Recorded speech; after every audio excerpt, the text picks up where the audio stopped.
नमस्कार दोस्तों, मैं विकास मंगल यूट्यूब चैनल के माध्यम से आज आप सबको ये सफ़ेद पलाश के दर्शन करा रहा हूँ। क्योंकि मैंने कहा था आपसे कि अभी एमपी में लॉकडाउन लगा हुआ है और सफ़ेद पलाश नहीं मिल रहा है। ये देखिए, इस नीचे इसके बहुत सारे पुष्प पड़े हुए हैं, बिल्कुल सफ़ेद ही सफ़ेद पुष्प हैं।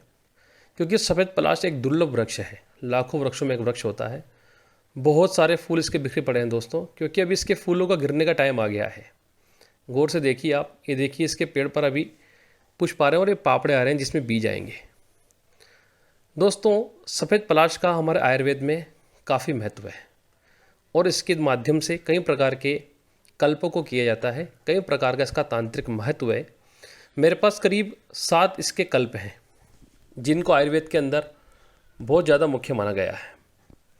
उन 7 कल्पों के अंदर इसकी सबसे खास बात यह है कि वो सारे कल्प अलग अलग प्रांत के राजाओं के यहाँ के लिखे हुए हैं, जिसमें इसके बारे में बोला गया है कि यदि इसके पुष्पों को एकत्रित किया जाए और यदि इसके पुष्पों का चूर्ण बना के सेवन किया जाए तो हमारे शरीर को ये जरा और व्याधि से मुक्त रखता है।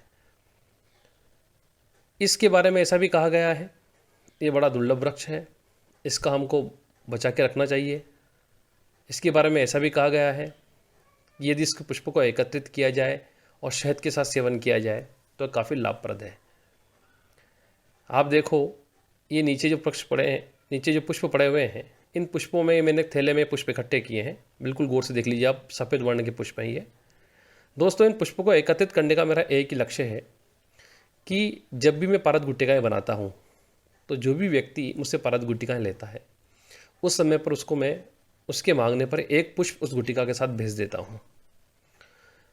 इस पेड़ के बारे में ऐसा विधान दिया हुआ है कि यदि इसकी जो डंडियां हैं, जो पुष्प हैं, वो स्वतः नीचे गिरे तो ही हमको ग्रहण करना चाहिए, ना कि तोड़कर।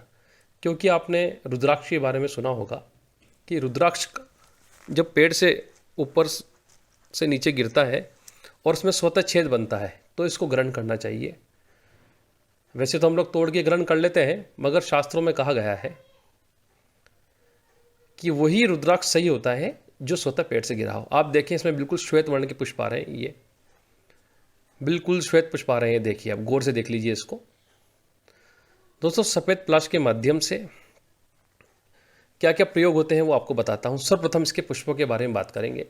इसके पुष्पों को यदि हम चूर्ण करके शहद के साथ मिक्स करके धान गेहूँ के अंदर गाड़ देते हैं 6 महीने के लिए, और फिर 6 महीने बाद यदि इसके पुष्पों को हम बाहर निकालते हैं, उस अमले को, और सेवन करते हैं, तो हमारा शरीर जरा और व्याधि से मुक्त हो जाता है। यदि किसी व्यक्ति को शुगर की बीमारी है, शुगर वाले व्यक्ति यदि इसके चूर्ण को सेवन करे या रात्रि को 1 गिलास जल में 1 चम्मच चूर्ण का पाउडर डाल करके सुबह उसको मसल कर पिए तो 41 दिन के अंदर अंदर उसका शुगर हमेशा के लिए नॉर्मल हो जाता है। अर्थात 6 महीने तो कहीं भी नहीं गया, 6 महीने तो शुगर नॉर्मल ही रहता है। दोस्तों, इस वृक्ष के माध्यम से कई तांत्रिक क्रियाएं की जाती है। इसके बारे में कई किंवदंतियाँ हैं, आइए उसके बारे में हम बात करते हैं।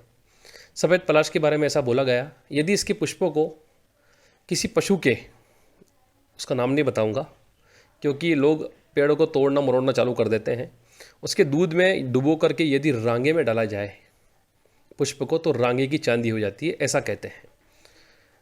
ऐसा भी कहा गया है इसके पुष्पों को और इसकी स्वतः खिली हुई पुष्प और डंडियों को यदि हम धारण करें या हमारे धन के स्थान पर रखें तो वहाँ पर धन की वृद्धि होती है।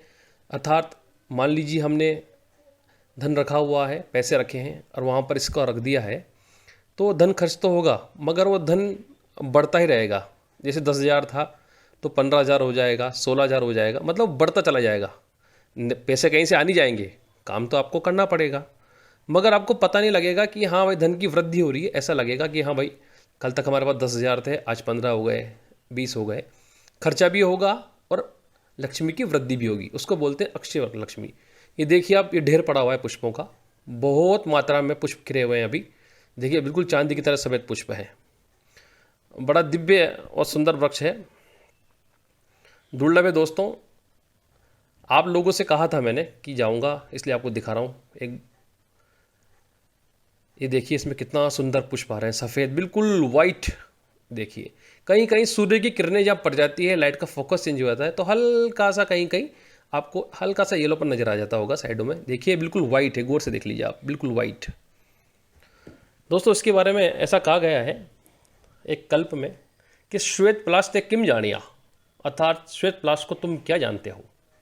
यदि कोई व्यक्ति रविवार के दिन यदि हस्त नक्षत्र पड़े, शुक्रवार के दिन त्रयोदशी पड़े, या रविवार के दिन त्रयोदशी या चतुर्दशी पड़े, तो नग्न होकर के यदि इस पेड़ पर चढ़े तो दिन में उसको तारे दिखाई देते हैं। दोस्तों मेरा ऐसा मानना है कि तारे तो दिखाई दें या ना दिखाई दें, मगर नेत्र रोगों के लिए मैंने इस वृक्ष को सर्वोत्तम पाया है, क्योंकि मैं इसके जड़ का एक अर्क बनाता हूँ। इसकी जड़ का कभी कभी यदि इसकी जड़ ना मिले तो आप रक्त जो पलाश आता है उसकी जड़ का भी अर्क बनाइए और नेत्रों में डालिए। नेत्रों में डालने से मोतियाबिंद, जाला, फूला इत्यादि सभी प्रकार की बीमारियों को दूर करता है दोस्तों। क्योंकि दोस्तों मैंने देखा है कि यदि मैं इसके पूरे तांत्रिक प्रयोग यदि आपको बताने लगूंगा तो लोग इसके पीछे पड़ जाएंगे और इसको तोड़ मरोड़ करके नष्ट कर देते हैं।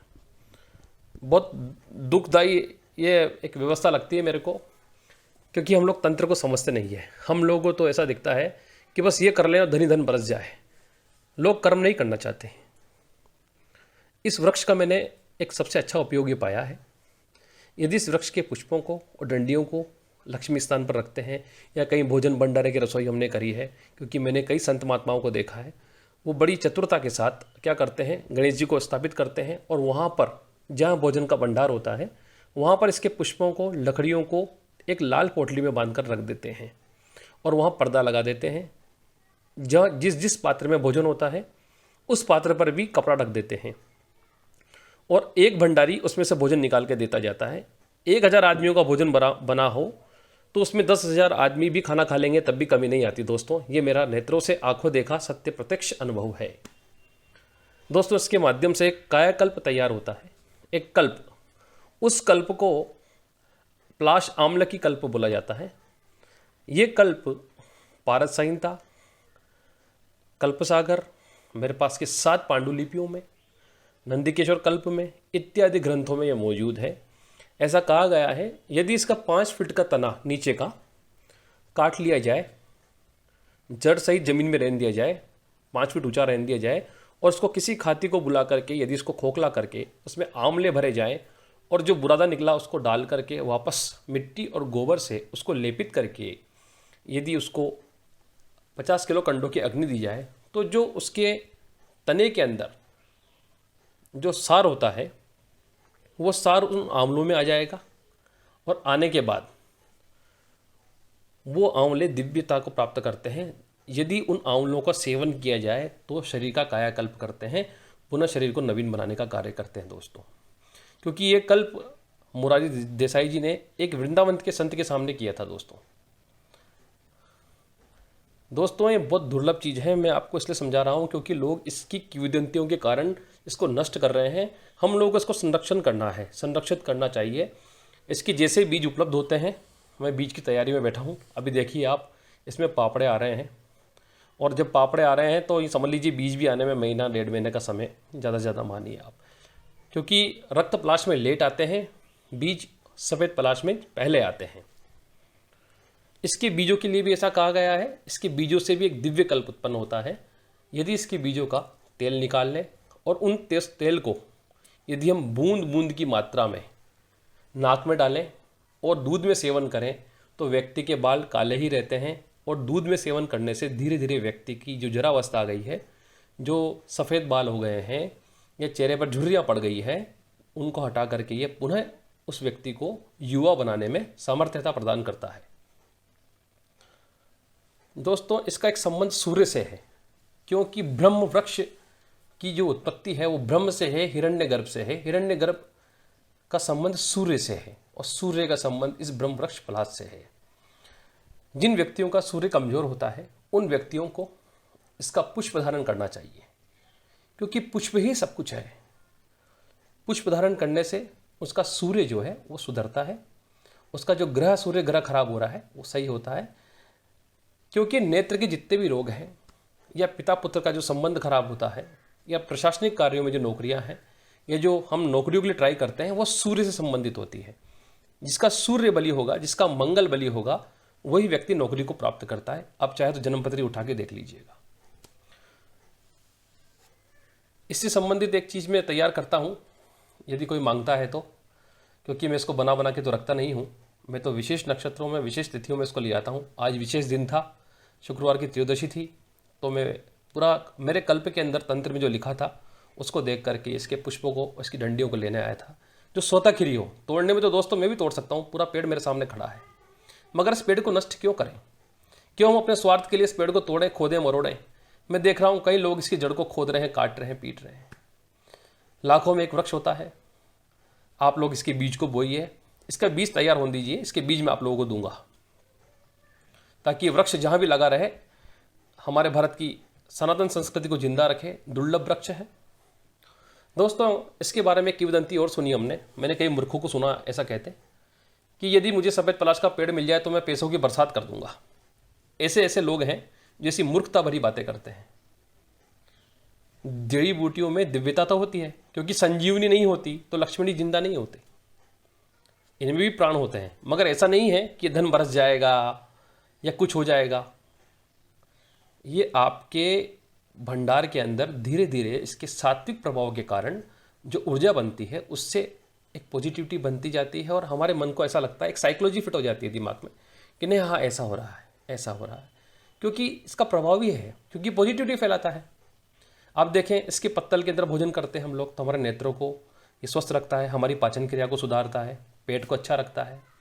ठीक है, यदि इससे पत्तलों की यदि हम छतरी बनाकर उसके नीचे बैठें तो नेत्र शीतल रहता है, मस्तिष्क को ठंडा रखता है। ये बड़ा दिव्य वृक्ष है, क्योंकि इसके पत्तों के अंदर एंटीबायोटिक गुण पाए जाते हैं दोस्तों। सफ़ेद पलाश के लिए ऐसा कहा है, एक बहुत बड़ी बात मैंने एक संत से सुनी थी। उन्होंने कहा था कि यदि रविवार को पुष्य नक्षत्र हो, या शुक्रवार को हस्त नक्षत्र हो, या शुक्रवार को त्रयोदशी हो, तो वो व्यक्ति इस पेड़ पर चढ़ जाए। इस पेड़ पर चढ़कर इसी पेड़ की डाल का वो एक पावड़ी बनाए, पाँव में पहनने वाली। मगर शर्त यह है कि वो पेड़ से नीचे ना उतरेगा, ना कुछ करेगा। उस पावड़ी को बनाकर यदि वो चलता है तो पानी पर चलने में सामर्थ्यता प्राप्त होती है और आकाश गमन करने की शक्ति प्राप्त होती है। ऐसा हमने किंवदंतियों में सुना है। अब ये तो हमको पता नहीं है कितनी किंवदंती सत्य है और कितनी नहीं है, मगर मैं इतना जानता हूँ, हाँ, इसका उपयोग करने से घर में खुशहाली रहती है, धन धान्य की वृद्धि रहती है। मगर इसकी जड़ का उपयोग सिर्फ और सिर्फ नेत्र रोगों के लिए ही किया जाता है, इसलिए भूल करके भी इसकी जड़ों को ना खोदें। इसके पुष्प और डंडियों का महत्व है, वो भी इतना ही है कि इसको ला करके यदि हम घर में रखें तो हमारी को बरकत मिलती है, एक पॉजिटिविटी घर में बनी हुई रहती है दोस्तों। इसके बारे में एक विशेष बात ये बता देना चाहता हूँ, मेरे पास कल्पों में इसके कुछ मंत्र हैं। वो मंत्र इतने प्रभावशाली हैं, यदि उन मंत्रों का उपयोग करके इसके पुष्प और इसकी डंडी को तैयार किया जाए तो ये काफ़ी चमत्कारी प्रभाव रखता है। राजकीय कार्यों में, यदि हमारा कोई सा भी कार्य अटका पड़ा है उसमें, इत्यादि चीज़ों में बहुत लाभ करता है दोस्तों। सफ़ेद पलाश के बारे में ऐसा, आप इनको बिल्कुल अच्छे से देख लीजिए और समझ लीजिए, क्योंकि पलाश का वृक्ष देखने को नहीं मिलता। आप लोगों ने मुझसे कहा था कि सर हमें दिखाइए इसका वृक्ष, एक बार आप जाइए, क्योंकि आप मेरे से हमेशा से कहते हैं सर इसके बीज मुझे चाहिए हैं। तो ये मैंने आज आपको श्वेत पलाश का वृक्ष दिखाया है, इसको गौर से देखें। इसके बारे में एक बात और कह देना चाहता हूँ, इस पेड़ की डंडियाँ कभी तोड़ना नहीं चाहिए, न ही पुष्प। जो स्वतः अपने आप खिरे हों वही लेना चाहिए, क्योंकि उनका ही मातम्य ज़्यादा है। उससे दो बातें को फायदा होगा, ना तो पेड़ गलत टूटेगा, ना पेड़ को क्षति पहुंचेगी, पेड़ भी जीवित रहेगा, हमारे कार्य भी सिद्ध होंगे। सबसे बड़ी बात यह है, सफ़ेद पलाश के अंदर एक तांत्रिक गुण पाया जाता है, वो मैं आपको बता देता हूँ। बहुत से लोग, इसका एक लाल रंग का निर्यास निकलता है पेड़ के अंदर, जिसको मोचरस बोलते हैं। उस मोचरस के बारे में ऐसा कहा है, यदि सफ़ेद पलाश का वो गोंद है और उस गोंद को यदि हम तांबे की मुद्रिका के ऊपर डालते हैं, श्वेत पलाश के गोंद को, यदि वो सफ़ेद हो जाती है तो वो रसायन के कार्य को करने वाली है। तो दोस्तों, एक बार आप पुनः इस सफ़ेद पलाश के वृक्ष को देख लीजिए। मैं विकास मंगल आप सबको ये सफ़ेद प्लस का वृक्ष दिखा रहा हूँ। मेरा मोबाइल नंबर है 70144 15 950। नमस्कार, धन्यवाद।